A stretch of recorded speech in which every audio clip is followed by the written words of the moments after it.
Saddam Hussein مسلم تاریخ کا ایک ایسا بہادر اور نڈر شخص تھا جس سے یہودی خوف کھاتے تھے اور صدام کا نام سننا بھی پسند نہیں کرتے تھے۔ صدام حسین اکثر اپنے دیے گئے انٹرویوز میں بتاتا رہتا تھا کہ میں ایٹم بم اپنے ملک کے لوگوں کے لیے نہیں بنا رہا،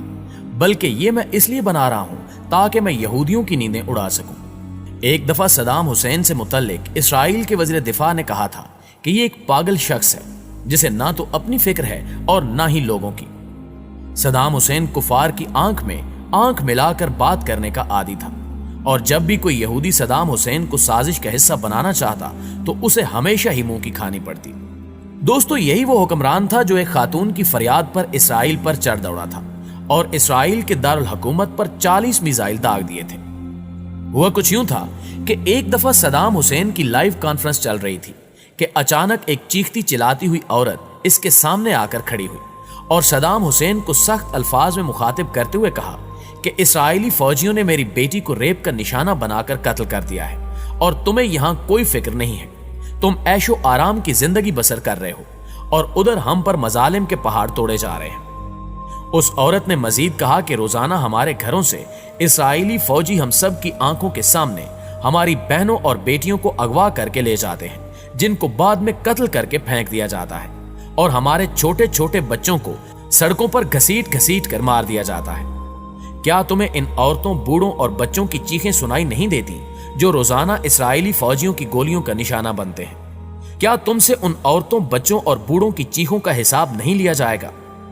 اس عورت کی یہ باتیں سن کر صدام حسین رونے لگا اور کہا کہ اب اسرائیل کا کوئی بھی شخص صبح کا سورج نہیں دیکھ پائے گا، اور جس طرح یہودیوں نے ہماری ماؤں بہنوں کو رلایا ہے، میں اسی طرح ان کی چیخیں نکلواؤں گا اور ان کو تہس نہس کر کے رکھ دوں گا۔ لہٰذا اس کے فوراً بعد صدام حسین وہاں سے اٹھا اور فوجی قیادت کی ایک میٹنگ بلائی جس میں اس نے اسرائیل پر حملہ کرنے کا حکم جاری کر دیا، اور پھر اس کے حکم کے مطابق اسرائیل کے دارالحکومت پر 40 میزائل داغے گئے جن سے اسرائیل کے ہوش اڑ گئے۔ صدام اتنا طاقتور اور اپنی مرضی پر چلنے والا شخص تھا کہ کوئی بھی ملک یہ پوچھنے کی جرت بھی نہ کر سکا کہ اس نے یہ میزائل کیوں مارے ہیں۔ ان 40 میزائلوں نے اسرائیل کے دارالحکومت تل ابیب کو مٹی میں ملا دیا، جبکہ بڑی بڑی بلڈنگز تباہ و برباد ہو گئیں اور ہزاروں یہودی جہنم واصل ہو گئے۔ مطلب جب یہودی امدادی ٹیمیں اپنے مرنے والے یہودیوں کو اٹھا رہی ہوتی تھیں تو اوپر سے ایک اور میزائل گر پڑتا تھا جو ان کو بھی موت کے منہ میں بھیج دیتا تھا۔ اسی طرح یہ دن یہودیوں کی زندگی کا آخری دن لگ رہا تھا،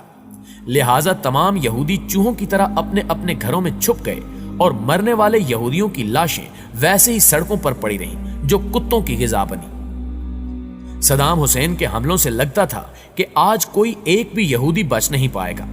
لیکن اللہ کو کچھ اور ہی منظور تھا،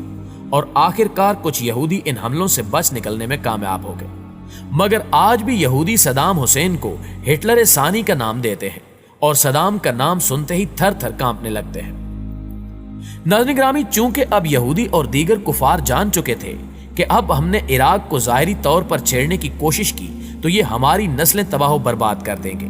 لہٰذا یہ اندر ہی اندر عراق اور صدام حسین کے خلاف مختلف سازشوں میں مصروف ہو گئے، اور امریکہ اور اس کے اتحادیوں نے اپنے تحفظ کے لیے عراق پر حملے کا ارادہ بنا لیا۔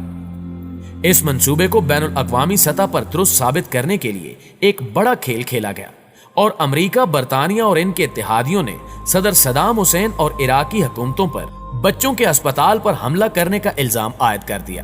جس کو ثابت کرنے کے لیے عالمی میڈیا کے بڑے بڑے اداروں کو اربوں ڈالرز کھلائے گئے اور دن رات پراپوگنڈے کی ویڈیوز چلوائی گئیں۔ اور پھر جب بین الاقوامی سطح پر امریکہ یہ بیانیاں پھیلانے میں کامیاب ہو گیا